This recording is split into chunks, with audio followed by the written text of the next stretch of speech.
Uncategorized is one of those simple, boring fractals. The enemies hit hard and have a lot of health, but they're also slow. You can see their attacks coming from a mile away. Doesn't mean you can completely AFK, but if you play it well, you can just sit back and let the game play itself. Well, except for the last boss. My game plan was simple. I'm going back to my newbie roots and have a bear tank everything. My build is purely offensive, except for a spicy chocolate cookie, and all my traits and skills are tailored to keeping my bear alive. This kind of works for the prisoners. The rabbit one-shots everything and the bandit ignores the bear mostly, but those are the two main targets anyways. After the rabbit and the bandit are dead, I focused on the shaman and the add-in will just follow.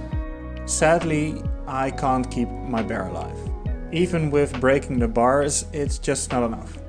So from time to time I just run around with the other pet until I can swap back again. But after the shaman is dead, the add-in can't beat the bear again. Not in time anyways, before its demise. No pain no gain really dragged this one out. And I'm also not sure about outflanked. It doesn't seem to trigger, so maybe it's disabled when you're solo. Or perhaps it's because all the enemies are champions. Or I didn't pay attention that much. It triggers on the enemies though, so stay aware. Because the 300% damage might just one-shot you.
Automa's a joke. As long as you're not focused on conditions, you can just turn your brain off and have the gameplay itself.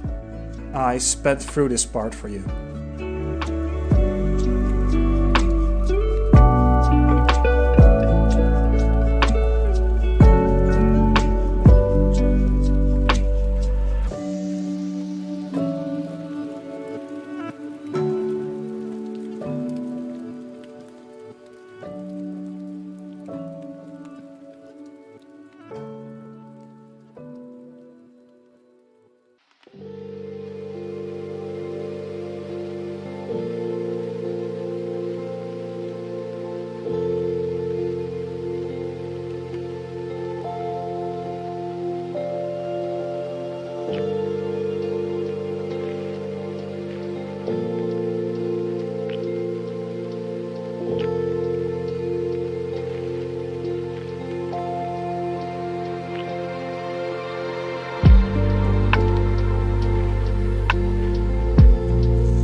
My strategy fell apart at the end boss. The Ravenous Azura has an attack that is quite janky.